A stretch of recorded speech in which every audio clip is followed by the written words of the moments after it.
Šis temats ir man tik ļoti tuvs, jo pozitivitāte ir vienmēr bijis mans dzinums dzīvē, un agri jau no bērnības esmu uzzinājusi, kā viņu aktivizēt. Precīzāk, esmu mācījusies, skatījusies, novērojusi, kā tad vairāk būt pozitīvākam, jo negatīvais lādiņš man izlādē ārā. Sintija radot par negatīvo lādiņu. Jau bērnībā esmu tāda bijusi kā vērotāja un skatījusies, kā tad cilvēki konfliktē. Un, protams, mēs kā bērns uzsūcam, kā sūklītes visu šo informāciju.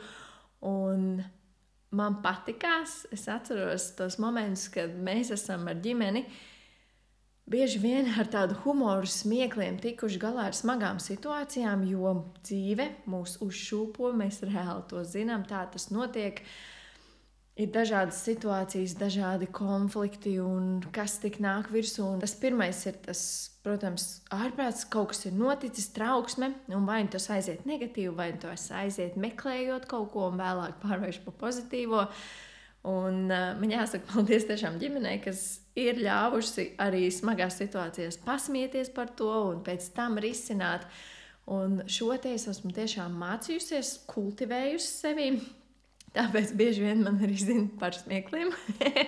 Un man tiešām patīk pasmieties. Un tiešām, kad notiek arī kaut kas, es viegli to ņemu un mēģinu pēc tam saprast un mācīties no tā, jo es sapratu. Es tiešām ļoti ātri sapratu, ka tā ir mūsu izvēle.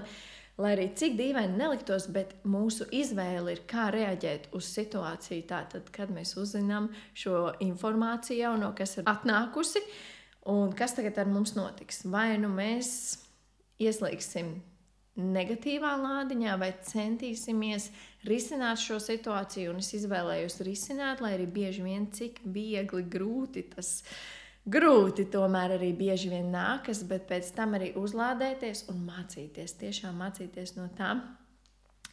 Jo tas ir ļoti interesants moments, ka mēs tiešām to, ko mēs atkārtojam, tas arī mūsos nostiprinās, kā mēs reaģējam uz situācijām, kā mēs reaģējam uz konfliktiem, jo konfliktiem tiešām ir jābūt. Un šī atziņa, sākumā es viņai neticēju, šis viedoklis man atnāca dzīvē pusauģa vecumā, un mana ome daudz arī stāstīja, protams, ir jādalās, bet aprunāšana ir slikta, un kāpēc viņa ir slikta?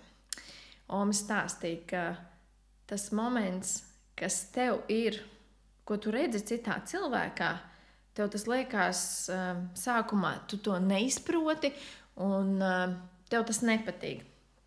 Bet tas īstenībā atspoguļo tevi pašu tajā situācijā, kad tu iespējams kaut ko gribi dzīvē un iespējams varbūt gribi tas, kas ir tam otram cilvēkam, un es daudz testēju un es šo informāciju uzzināju ik pēc perioda atkal, un tas tiešām apstiprinājās, es to praktizēju un trenēju. Vienkārši situācijas piemērs. Sēžu kafejnīcā un, piemēram, redzu kādu savādāk ģērbušos cilvēku personu, un man liekas, uzreiz pirmā doma, kā viņš tā ir saģērbies tik dīvaini, un tev varbūt sākas uzreiz kaut kādas negatīvās domas, kā viņš tā var atļauties sabiedrībā parādīties. Un tad tu ieskaties sevi un pajautā, kas tev notiek šajā dzīvē, ko tu vēlētos. Un atklāsmes ir bijušas tādas, ka es vēlos kaut ko varbūt pamainīt stilā, neesmu sen varbūt mainījusi matu griezumu, piemērs. Un tas ir ar daudz ko arī, piemēram, biznesā, ja mēs skatāmies uz citiem un liekas, mēs tur viņš ir tāds un tāds, bet patiesībā tev ir jātīstās, vai arī kā profesijā, kurā tu strādā, tu skaties uz viņu un gribi bakstīt ar pirkstu un gribās aprunāt, bet ir jāapstājās un jāapskatās, ko es varu sev savā dzīvē mainīt, jo man tas liekas intriģējoši, varbūt man tas kairina šī informācija un jānoskaidro, kāpēc. Jo īsnībā ja mēs esam uzkāpuši šajā attīstības latiņā, mēs zinām, cik tas ir grūti, un mēs nenoliksim tos cilvēkus lejā, kas ir zem mums. mēs gribēsim nolikt tos cilvēkus, kas ir virs mums. Un tas ir jāatcerās, līdzīgi kā ir tas teiciens, tie, kas aprunā tevi, stāv aiz muguras. Un tā tas patiesībā ir. Un šo te sev es mēģinu katreiz atkārtot, ka kaut kas notiek, vai pēkšņi sociālos tīklos tu kaut ko redzi, un pēkšņi kaut kāds kairinājums ir. Un tev ne no kurienes nāk šī ideja, šī doma kaut kāda varbūt negatīvā, un tad stop, ko es neesmu paveicis savā dzīvē, kas man tieši trigero. Tātad šie mazie vilcējiņi tev paraujas stīgām un, es ieklaušos šajā stīgas skanējumā un cenšos arī pēc tam pamainīt sevi, kas man iespējams ir jātīst, un šī ir liels mācība mācīties. Tāpēc man arī patīk ļoti skolēniem likt uzdevumus, kur viņi mācās no kļūdām, viņi mācās kopā arī ar citiem un attīstās. Jo skauģa process ir ļoti, ļoti negatīvā aplī iet. Un vēl viena interesanta mācība, kas arī ir nākusi tā vērojot, skatoties, ka mēs to, ko mēs domājam, jo mēs laižam pasaulē negatīvismu, viņš nāk atpakaļ. Un ja mēs tā saprotam, un es arī sev piefiksēju, ja es to saprotu, tad es necenšos ilgi laist to negatīvismu. Es labāk palaižu pozitīvas, svarīgas informācijas, kas nodara arī mācību materiālus, bet mans mērķis ir tiešām to pozitīvo lādiņu, dot to spēku, to sparu, to iedvesmu, jo tas nāk, protams, tas nāk atpakaļ, un es vēlos savā dzīvē šo mīlestību, šo cieņu, šo burvīgo apli veidot nevis kā negatīvo lādiņu, bet kā pozitīvo lādiņu, un to īstenībā ir interesanti apzināties, un tas ir jebkuru domu, ko mēs domājam, ja mēs vairāk kultivējam, tas nāk, tas veido mūs kā personības, un jā, tas ir tiešām darbs. Un visa darba pamatā ir sākot mīlestību pret sevi. Darbs tiešām ar sevi mīlēt, sevi iemīlēt sevi, un ar šo mīlestību doties pret ikvienu cilvēku tieši ar šādu jauku sirsnību, un saprast un izprast situācijas un arī cilvēkus. Un interesanti grāmata, kas man noteikti jāpiemina, ir The Book of Joy par Dalilamu un Desmond Tutu.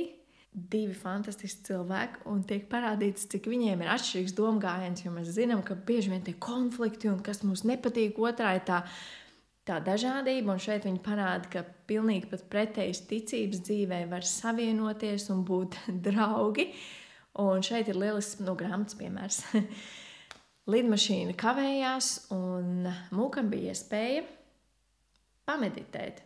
Viņš nedomāja par to, ak, nē, 2 stundas kavēsies, ko es tagad darīšu, un sākam to riteni galvā, to negatīvo, un varbūt sākam uz kādu dusmoties un vēl izlikt to emociju, bet nē, es strādāšu ar sevi, aiziešu pameditēt, un šī bija arī interesanta tāda man atklāsme, ka nav vērts lādēties uz situācijām, ko mēs nespējam ietekmēt. Ir vērts tiešām meklēt risinājumus un padarīt šo dienu pēc iespējas labu, cik vien iespējams ir. Tāpēc novēlu tev šo dienu fantastisku un noteikti padalies, kas tev palīdz saglabāt šo pozitīvo lādiņu un noturēt, jo tas ir tiešām darbs, to es esmu sapratusi. Ar jebkuru izaicinājumu, kas dzīvē mainās, jo dzīve ir tik neprognozējama. Tāpēc ir vērts tiešām paņemt to pašu labāko un to sirsnību sevī turēt un dot uzreiz arī citiem, lai sirsnība un iedvesma vairojās.